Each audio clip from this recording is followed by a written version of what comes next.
Ce soir, nous avons l'occasion de continuer à étudier les prophéties concernant les derniers temps. Avant d'entrer dans la leçon, je voudrais raconter une histoire qui est arrivée cette semaine. Mon fils est revenu d'Allemagne et il avait un ami, un homme qui a vécu plus de 30 ans en Allemagne, mais qui est originaire du Sri Lanka, qu'on appelait autrefois Ceylan. En entrant dans notre maison, il a été très étonné par beaucoup de choses liées au Vietnam, à la famille chrétienne, et en particulier, il s'appelle Pascaran. Son prénom ressemble à Pascal, mais c'est bien Pascaran. C'est quelqu'un de très intéressé par la foi et aussi très franc. Ainsi, nous avons eu plus de 3 heures pour échanger. Bien sûr, je ne parle ni le singalais, ni l'allemand, donc il a fallu passer par un interprète. De témoignage, plus de 3 heures. Je suis allé directement sur le sujet en lien avec la prophétie que nous étudions ce soir. Cet homme-là avait une grande fierté pour sa religion hindoue. Il en parlait avec beaucoup de fierté. Et à un moment, il a posé une question qu'il a ensuite confiée en privé à mon fils. Il a dit ceci: « Je pensais que ma question n'aurait pas de réponse. Mais en fait, elle a trouvé une réponse. » Il expliquait: « En Allemagne, je vois des églises partout, qu'elles soient catholiques ou protestantes. Mais plus le temps passe, plus les églises se vident. Dans plusieurs endroits, on vend même les bâtiments d'église. Moi, je suis propriétaire d'une petite compagnie de taxi. Donc, je circule beaucoup et je constate que de nombreuses églises n'ont plus de fidèles. » Je comprenais ce qu'il voulait dire, car il y a 2 semaines, une personne en Suisse m'avait raconté qu'à l'endroit où elle vit, il n'y a pas d'église protestante, seulement une église catholique avec à peine 5 fidèles. Et le prêtre ne vient qu'une fois de temps en temps. C'est une situation où les églises sont magnifiques, très grandes, mais il n'y a presque plus de croyants. Voilà pour l'Europe. Et aux États-Unis, la situation est semblable, même si c'est un peu mieux. Un peu mieux seulement. Donc ce qu'il voulait dire, c'est que nous, les hindous, les gens nous méprisent. Mais notre religion demeure stable. Tandis que la foi chrétienne est en train de décliner et pourrait même disparaître. Alors, dans un tel contexte, comment répondre à cela?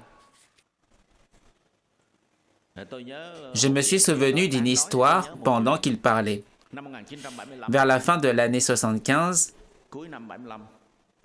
il y avait un homme d'une trentaine d'années, encore jeune et plein de vigueur. Cet homme louait l'Union soviétique de façon extraordinaire, sans doute parce qu'il avait fait ses études. Il disait, nous n'avons qu'un peu plus de 70 ans d'existence, mais nous sommes déjà partout. La Russie envoie des hommes dans l'espace. La Chine est devenue une grande puissance et nous sommes présents sur toute la planète. Nous gagnons partout et nous avons aussi gagné au Vietnam. Et ta foi chrétienne, elle a presque de 2000 ans. Mais où en est-elle aujourd'hui? Si l'on prend le passé et le présent pour en déduire l'avenir, qui l'emporte? Nous, évidemment.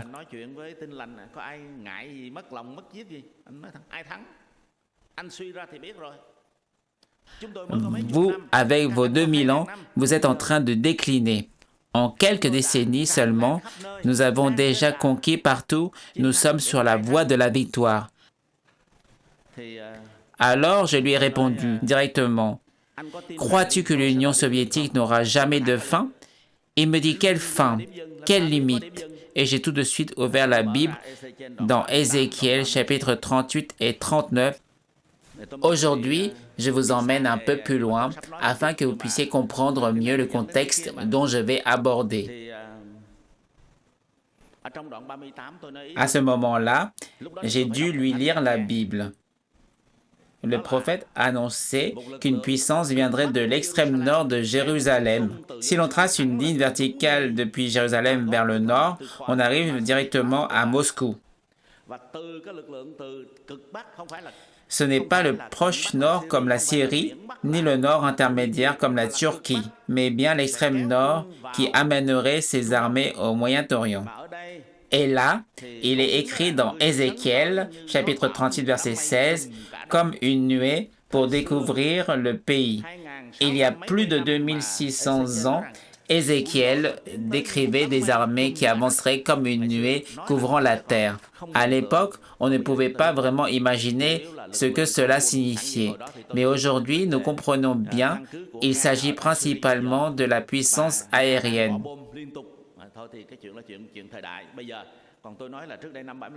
Mais je lui ai dit, sais-tu où sera la fin? Et je lui ai lu la suite de la prophétie. J'enverrai le feu sur Magog et sur ceux qui habitent en sécurité dans les îles. Et puis encore, toute la maison d'Israël les enterrera afin de purifier le pays. Et cela durerait 7 mois. Tout le peuple du pays les enterrera et il leur sera à mémoire le jour où je serai glorifié, dit le Seigneur l'Éternel. Ézéchiel chapitre 39, versets 12-13. Quand ceux qui passeront par le pays verront des ossements d'hommes, ils élèveront un signe près de ces ossements jusqu'à ce que les fossoyeurs les aient enterrés dans la vallée de la multitude de Gog. Il y aura aussi une ville appelée Amona. C'est ainsi qu'ils purifieront le pays. Il est clair que cette prophétie parle de la Russie, de Moscou, et non pas d'un parti politique quelconque.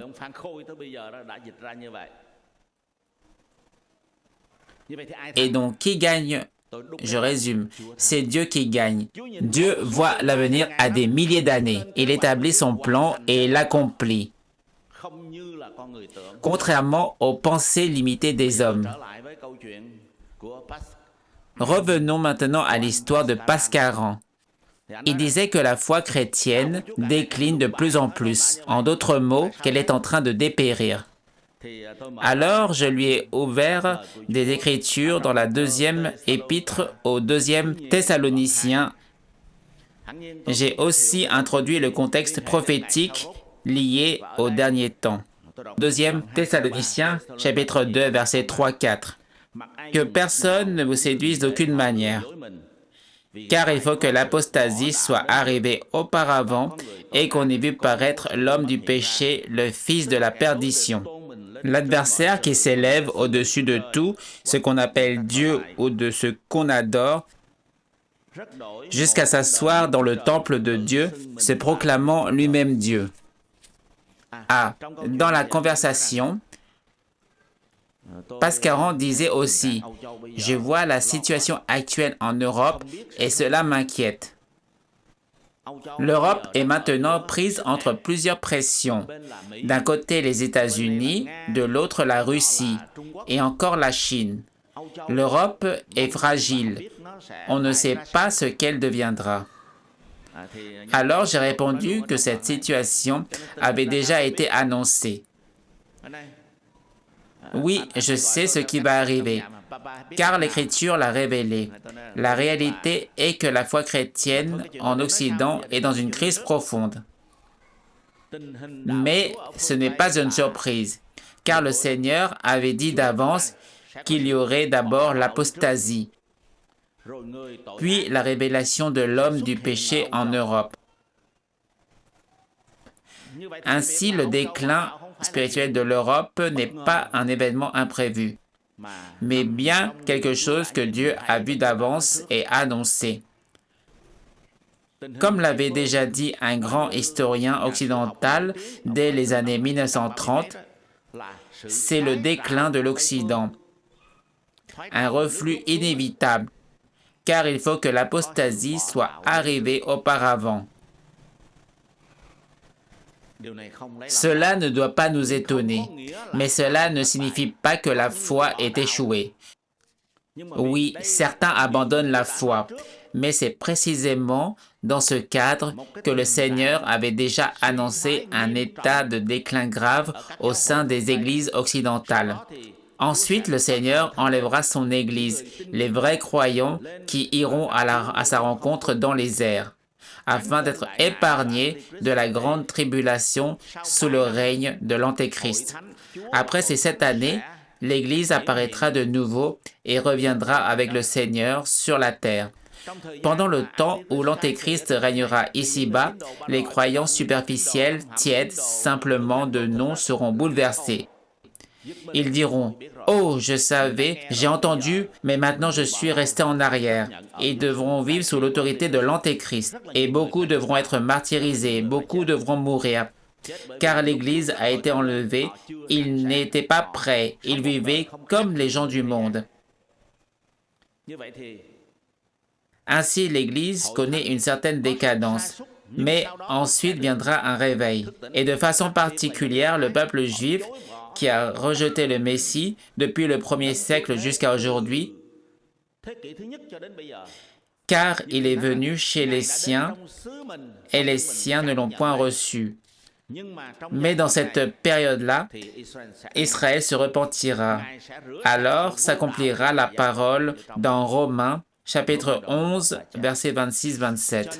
Donc, il ne faut pas regarder de manière superficielle l'état de déclin actuel et conclure que c'est la fin de l'Église, que tout devient de plus en plus corrompu jusqu'à disparaître. Non, ce n'est qu'une étape où le Seigneur s'apprête à enlever son Église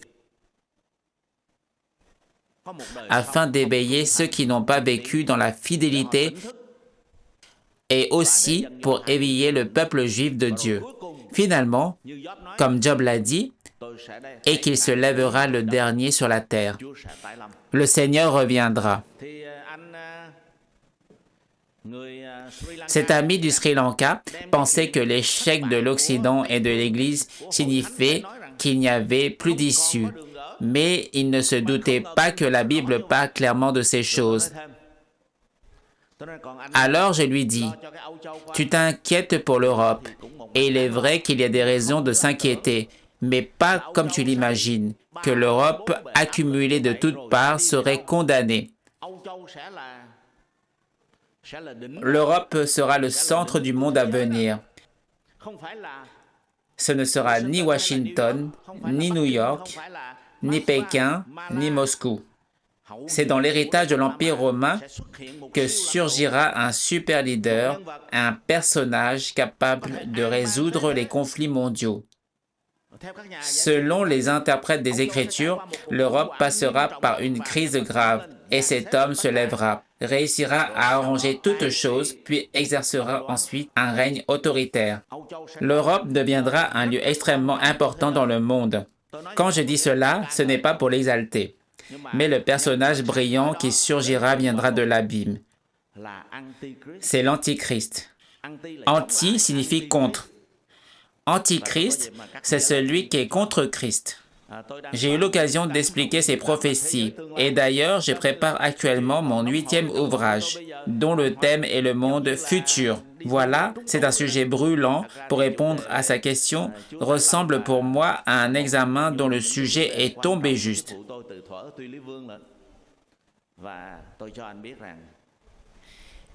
Et je peux te dire que si l'Europe connaîtra de grands bouleversements, le véritable foyer de tension du monde ne sera pas en Europe. Sais-tu où il se trouve? Tu ne peux pas deviner. C'est au Moyen-Orient, en Israël. La Bible mentionne cette bataille par son nom, la bataille d'Armageddon. Le Seigneur n'est pas comme des dizaines de millions de dieux de l'hindouisme, ni comme d'autres divinités humaines. Il a établi un plan comportant des centaines d'étapes et il les a accomplies l'une après l'autre dans l'ordre. Il n'est pas comme un chef religieux mort et resté dans la tombe. Il est celui qui a vaincu la mort. La preuve qu'il est vivant, c'est qu'il conduit l'histoire selon son programme. Ainsi, quand tu me demandes qui remportera la victoire, la réponse est déjà donnée. Le Seigneur lui-même est le vainqueur. Mais aujourd'hui, nous étudions le thème de la prophétie concernant l'apostasie. Revenons donc à ce sujet.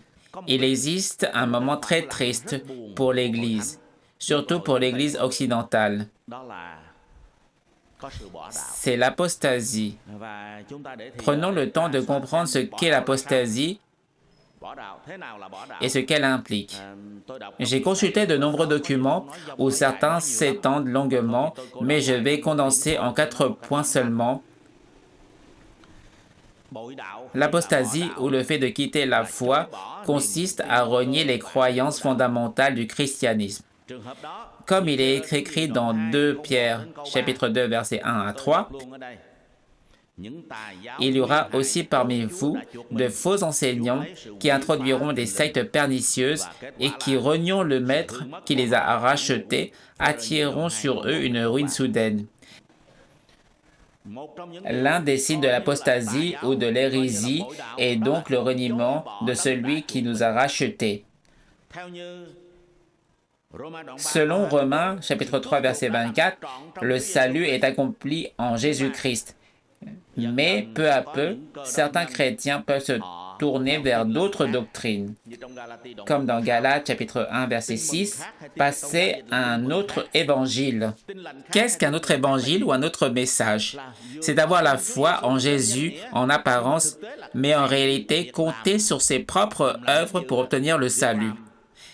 Les bonnes actions, les œuvres de charité, tout cela est considéré comme un moyen d'atteindre le salut.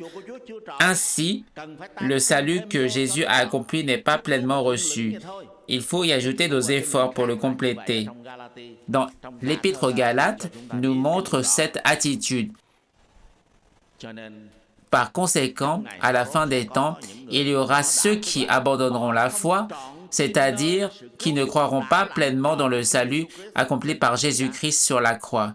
Ils chercheront à suivre les lois humaines, les règles d'une organisation ou d'une église. Comme nous le savons, le centre de la foi chrétienne, c'est Christ lui-même. Le centre de la foi chrétienne, c'est Christ lui-même.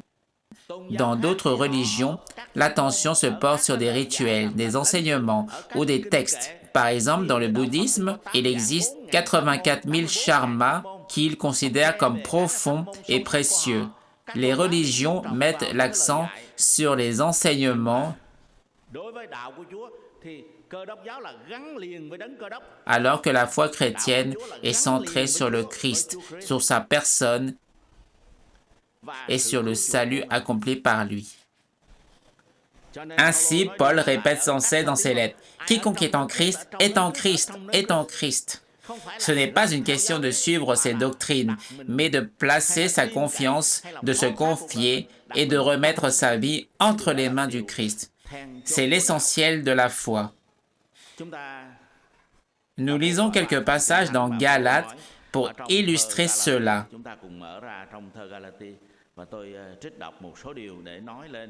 Je lis Galates, chapitre 2, verset 21, jusqu'à chapitre 3, verset 1.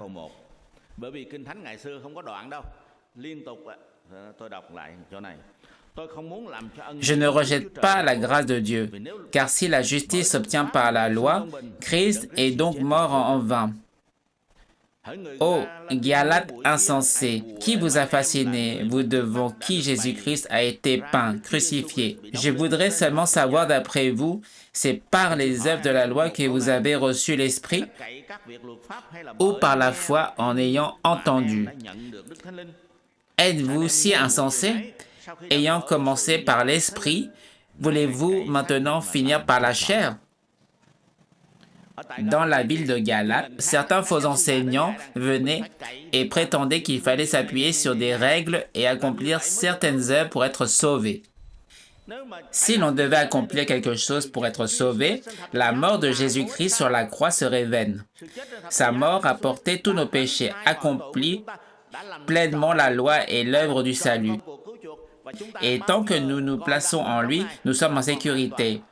Au contraire, peu importe combien nous faisons de bonnes œuvres en dehors du Christ, nous ne pouvons rien accomplir.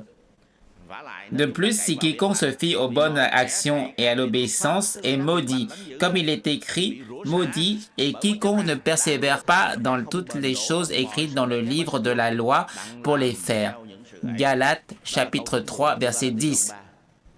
Si nous comptons sur nos œuvres, nous n'atteindrons jamais la perfection absolue et nous ne serons pas sauvés.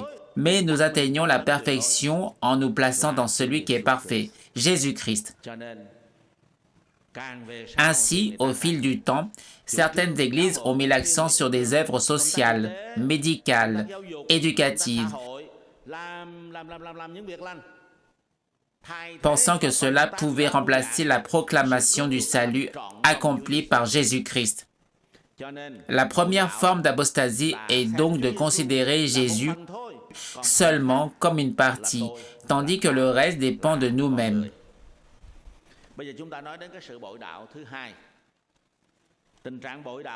La deuxième forme d'apostasie dont nous parlons est de croire en Jésus tout en conservant des pratiques comme la divination, l'astrologie, la nécromancie ou d'autres formes de superstition. Aujourd'hui, beaucoup de prêtres pratiquent la divination, non pas pour l'argent, mais pour impressionner ou se faire respecter.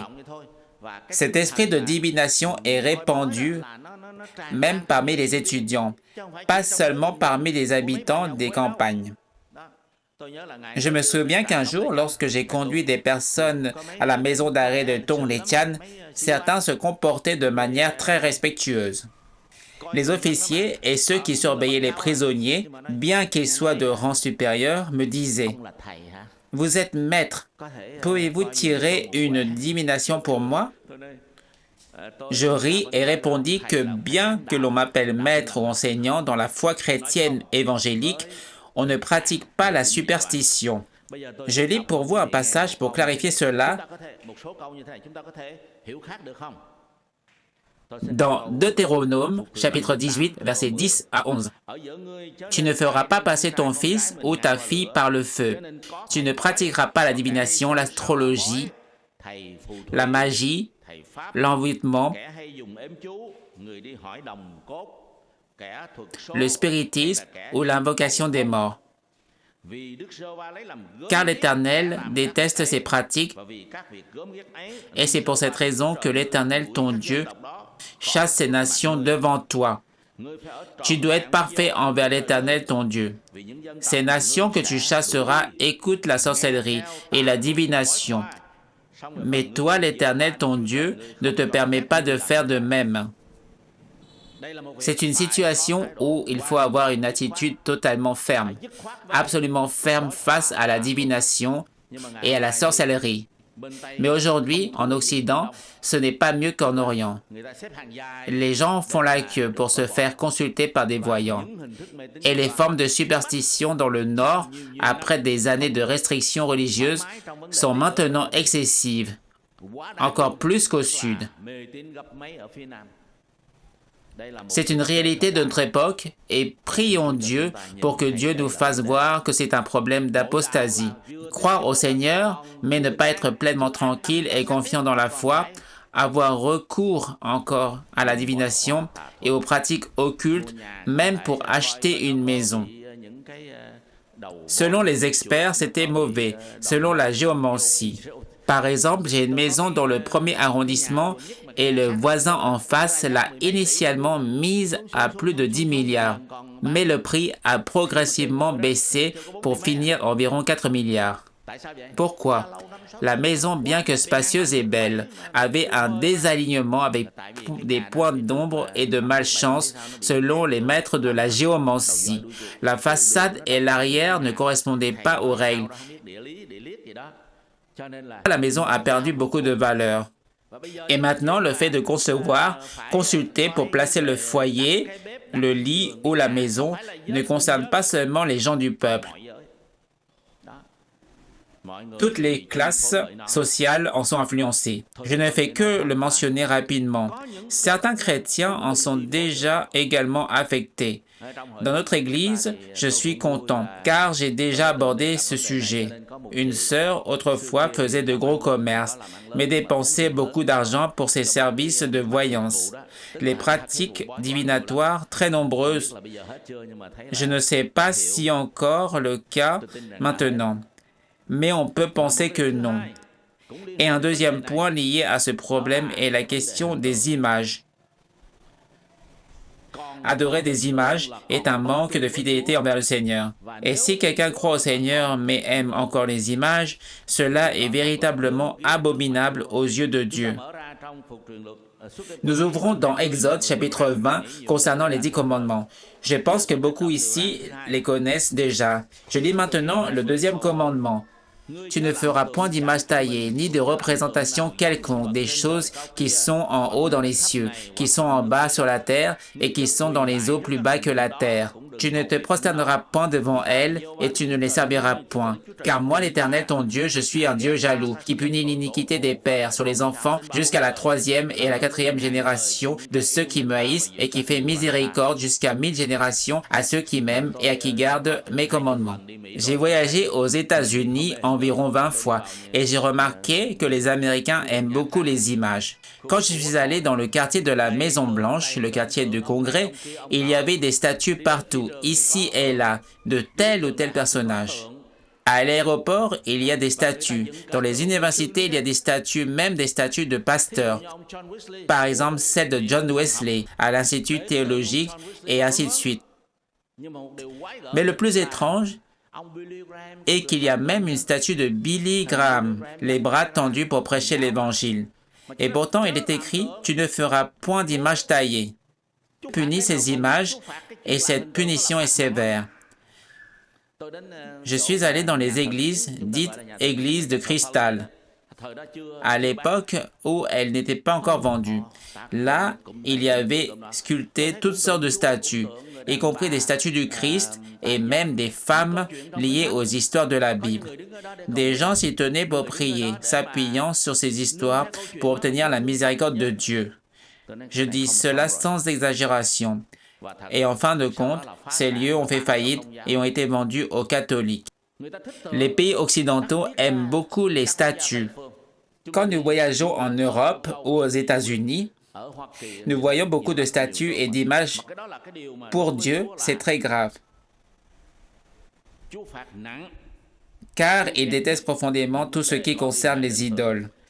Dans Deutéronome, chapitre 7, verset 25, il est écrit « Vous brûlerez les images taillées de leurs dieux, vous ne serez pas cupides et ne prendrez pas pour vous de l'argent ou de l'or pour les recouvrir, car c'est quelque chose de détestable aux yeux de l'Éternel, votre Dieu. Vous ne devez pas rapporter cet or dans votre maison, de peur que vous ne soyez détruits comme il a été détruit. » Même l'or utilisé pour couvrir des idoles ne doit pas entrer dans la maison. À l'époque, lorsque j'étais pasteur à l'église numéro 71 de Tuy Li Vong, un jeune collègue est venu me raconter qu'une personne possédée avait été délivrée par la prière, puis avait gardé une amulette comme souvenir. Et il l'avait posée dans la maison, dans le livre de l'Écriture. Je lui ai dit, non, vous ne pouvez pas mettre ça dans la maison, la Bible l'interdit. Il fallait tout brûler et ne rien garder, même de l'or. Je me souviens aussi d'un personnage, M. Osborne. Il est venu au Vietnam. Il a écrit des livres sur la guérison et avait rassemblé des statues venues d'Inde et d'autres pays pour en faire un sanctuaire censé représenter le pouvoir de Dieu. C'est complètement contraire à la Bible. Aujourd'hui, il n'est pas étonnant que beaucoup de chrétiens aiment les statues et les images. Et avec les nouvelles technologies, il est très facile de se faire sa propre statue pour quelques dizaines de millions seulement. Que ce soit en bronze, en cire, les gens peuvent désormais avoir la statue trônant dans leur maison. Quelle joie! quelle belle statue! Ça rend plus noble pour la maison. On pourrait penser, bon, ce n'est qu'une statue, mais lorsqu'elle est érigée en contradiction avec la parole de Dieu, il faut se méfier, car elle peut ouvrir une faille et devenir un point d'entrée pour le diable. Quand j'étais petit, pas très loin de la montagne Sam, quelques dizaines de kilomètres seulement, certains élèves couvrent une grosse pierre avec un chiffon rouge avec une boîte devant. Les gens qui passaient voyaient cela et se demandaient ce que c'était. Les élèves disent que cette prière est un ange gardien super réactif, puis racontaient des histoires sans fondement, qu'elle exauce tous les demandes. Les passagers y croient et mettaient de l'argent dans la boîte. Après leur départ, ces élèves ouvraient la boîte et utilisaient l'argent, profitant ainsi de la religion et de la foi des autres. Ce n'était qu'un simple rocher, mais si l'on s'agenouille devant, il peut être très réceptif, mais ce n'est pas le Saint-Esprit, mais un mauvais esprit. La parole de Dieu nous dit ne pas avoir recours aux idoles ou aux statues. Aujourd'hui, beaucoup retournent à la confiance dans les idoles, dans les amulettes ou dans les pratiques absurdes. C'est donc une forme d'apostasie qui peut s'infiltrer dans l'Église. Dans l'Apocalypse, chapitre 22, verset 15, il est écrit, chapitre 22, verset 15, que les magiciens, les idolâtres, les meurtriers et tous ceux qui pratiquent le mensonge resteront en dehors du royaume de Dieu. Ce temps-ci n'est pas une époque où les gens renoncent aux idoles. Au contraire, certains adorent encore les images et seront exclus du royaume céleste. Cela est très clair. Et si nous regardons Apocalypse 21, 8, beaucoup connaissent ce verset. Mais pour les lâches, les incrédules, les abominables, les meurtriers, les impudiques, les enchanteurs, les idolâtres et tous les menteurs, leur part sera dans l'étang ardent de feu et de soufre. La pratique de la sorcellerie et l'adoration des idoles sont donc liées. Ce sont des exemples d'apostasie flagrante. Rappelons-nous Exode 32. Moïse était monté sur la montagne pendant longtemps, presque 40 jours, et le peuple pensa qu'il était mort car il ne le voyait pas revenir et ne pouvait survivre sans nourriture. Alors ils parlèrent à Aaron et celui-ci céda à leur demande. Ils apportèrent de l'or et de l'argent et fabriquèrent un veau d'or selon le culte égyptien pour adorer un Dieu invisible. Ils pensaient que l'invisible devait se manifester quelque part, donc ils firent un veau et crurent que l'Éternel Dieu se trouvait dans ce veau. Puis le jour de son inauguration, ils dirent qu'ils allaient célébrer l'Éternel. Ils pensaient adorer Dieu, mais utilisaient un veau comme symbole, ce qui était faux. Et l'un des péchés que Dieu déteste le plus et punit le plus sévèrement tout au long de l'histoire est le péché d'adorer le veau d'or. Ensuite, les rois Jéroboam et les rois suivants continuèrent à adorer des idoles et Dieu les réprimanda sévèrement. Les 10 tribus du nord furent exterminées et celles du sud furent exilées pendant 70 ans pour être purifiées de l'idolâtrie, comme mentionné dans Osée. Ils n'osèrent plus adorer d'idoles après cela. Mais maintenant, les idoles réapparaissent dans le monde chrétien. Une église qui se prétend chrétienne et qui adore Jésus, le plus grand, continue pourtant à vénérer des idoles, non seulement Jésus, mais aussi les saints, des anges et diverses figures. En France, il existe des statues, notamment celle de Saint Nicolas, censée protéger les couples amoureux pour leur fidélité, et certains embrassent ses pieds jusqu'à user les orteils. C'est du superstitieux pur et simple, de la superstition totale. Ainsi, l'une des formes de l'apostasie est de se dire croyant en Dieu, mais de rester mêlé à la sorcellerie et aux idoles. Dans le premier épître de Jean, chapitre 5, l'apôtre dit « Petits, gardez-vous des idoles. Ce sont là des choses dont, à la fin des temps, nous devons être rappelés. Gardez-vous des idoles. Une autre forme d'apostasie se trouve dans le deuxième épître à Timothée, chapitre 3. Concernant les temps de la fin, je lis à partir du verset 1er. Sache que dans les derniers jours, il y aura des temps difficiles. Les gens seront égoïstes, avides d'argent, vaniteux, arrogants, calomniateurs, désobéissants à leurs parents, ingrats, impus, sans affection, sans pardon, calomniateurs, intempérants, cruels, ennemis du bien, traîtres, emportés, hautains, aimant le plaisir plus que Dieu. Ils auront l'apparence de la piété, mais renient la force de cette piété. Je m'arrête ici sur cette dernière forme d'apostasie, avoir l'apparence de la piété tout en reniant la puissance de cette piété. Beaucoup disent, « Pasteur, ce n'est pas grave. » Je réponds, « Si, c'est très grave. » Extérieurement, ils observent ce que Dieu a enseigné, mais intérieurement, ils ne croient plus en la puissance de Dieu. Je me souviens d'un document d'une grande église évangélique disant que Dieu ne fait plus de miracles, que la Bible suffit. Où cela est-il écrit? Où serait-il dit que les miracles ont cessé? Voyons dans l'Apocalypse, chapitre 11, les deux témoins de Dieu, pendant la période où l'Antéchrist apparaîtra, accomplissent beaucoup de miracles pour se protéger et peuvent même faire descendre le feu du ciel. Donc les miracles existent toujours. Durant cette période de 7 ans de grande tribulation, les miracles continuent d'avoir lieu.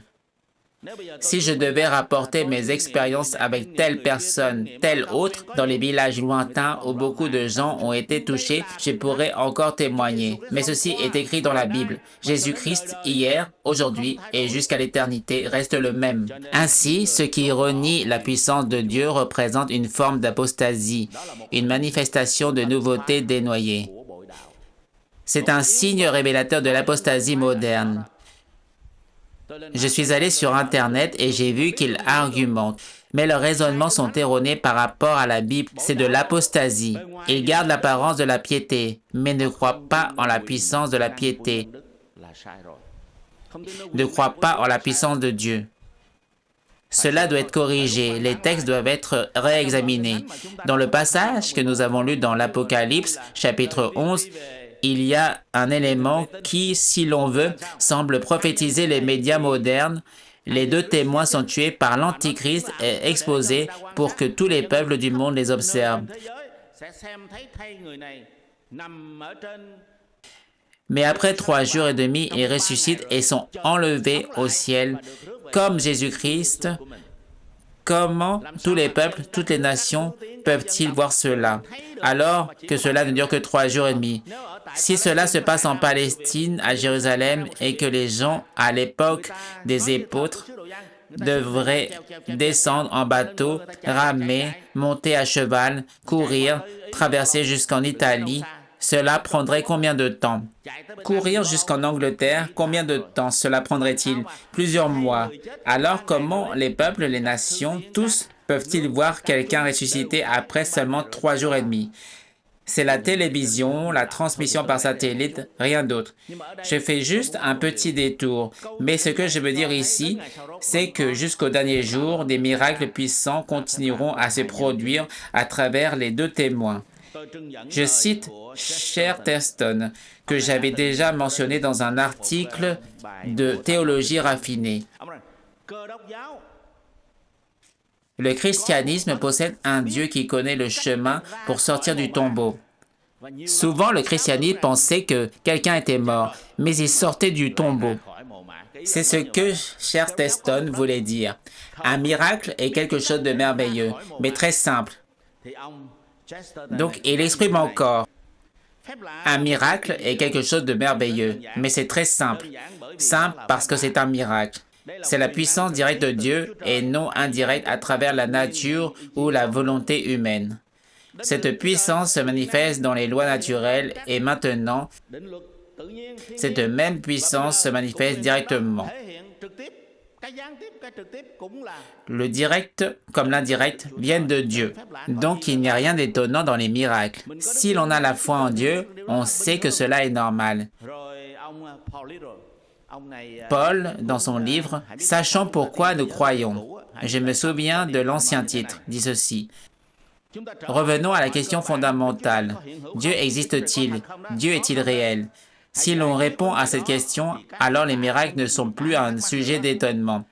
C'est précisément en raison de cette cohérence que tout miracle dépendant du Créateur Tout-Puissant qui a établi les lois de la nature peut également les dépasser pour accomplir son objectif ultime. Dieu est tout-puissant. Il a créé et ordonné toutes les lois. Et maintenant, lorsqu'il agit au-delà de ces lois, tout vient de lui. S'il y a Dieu et qu'il est tout-puissant, alors ces événements sont normaux. Je me souviens d'amis sri-lankais dont je parlais tout à l'heure. Ils se demandaient comment Joseph et Marie avaient pu concevoir un enfant sans relation sexuelle. Je lui ai répondu en plaisantant. Tu es dans une région où il y a un jeune homme et une jeune fille sans relation, mais ils ont quand même un enfant. Mon quartier s'appelle le quartier de la fécondation artificielle. L'homme peut-il faire cela, à avoir un enfant sans relation sexuelle? Dieu ne le pourrait-il pas?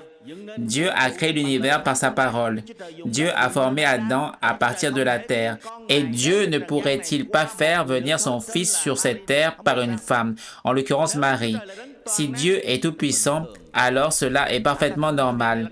L'homme peut penser que c'est impossible, mais pour ceux qui croient en Dieu tout-puissant, le Père, c'est très simple. Ainsi, dans de nombreux cas, c'est l'incrédulité humaine qui est rusée et trompeuse. Ne croyons pas en la puissance de Dieu.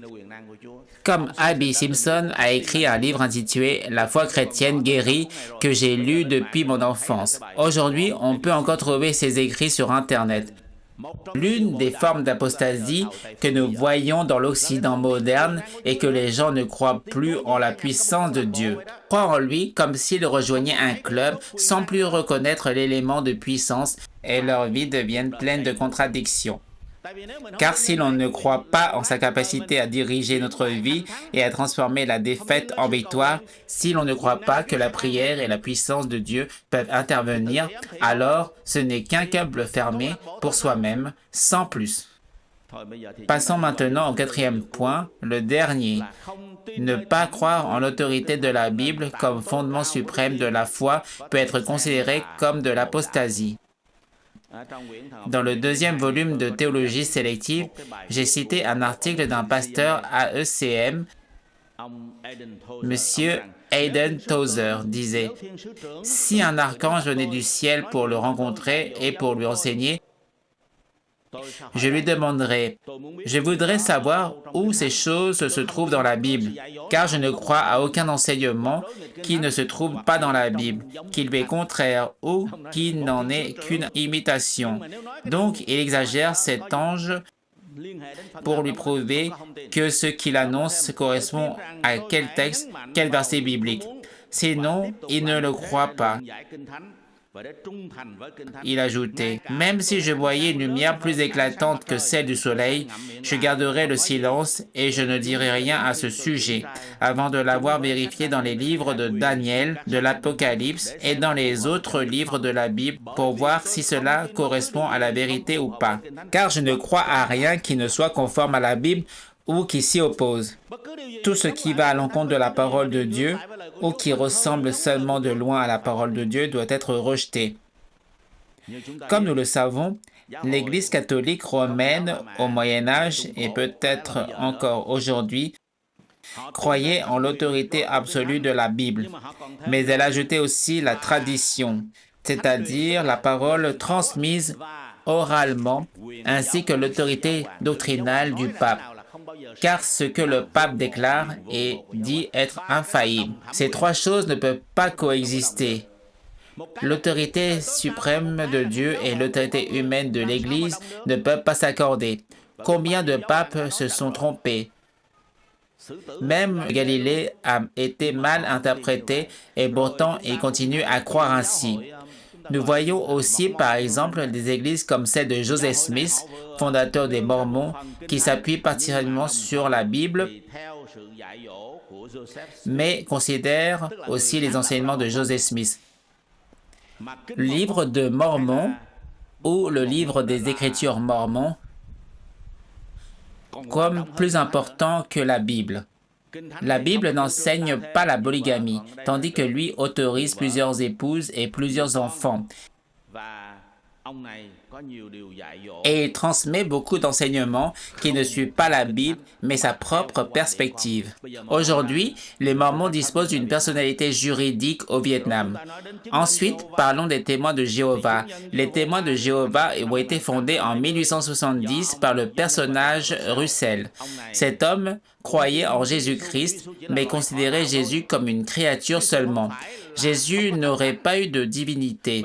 Or, si Jésus n'a pas de divinité, sa mort sur la croix ne pourrait pas remplacer toute l'humanité. La valeur d'un simple être humain est trop faible pour remplacer l'humanité entière. Russell croyait aussi que le Saint-Esprit n'était pas une personne divine, mais seulement une force active de Dieu, sans personnalité. Les témoins de Jéhovah insistent sur le témoignage et la charité, mais ils modifient la Bible. Là où elle ne correspond pas à leurs idées, ils la révisent constamment. Plusieurs versions ont été modifiées sous le prétexte d'édition révisée ou de retraduction. On observe aujourd'hui, au Vietnam, l'émergence de nombreuses sectes comme les sectes du salut ou de la grâce. Ces sectes affirment que la grâce de Dieu est illimitée, de sorte que celui qui croit en Dieu pourrait commettre des meurtres dans le futur sans conséquence.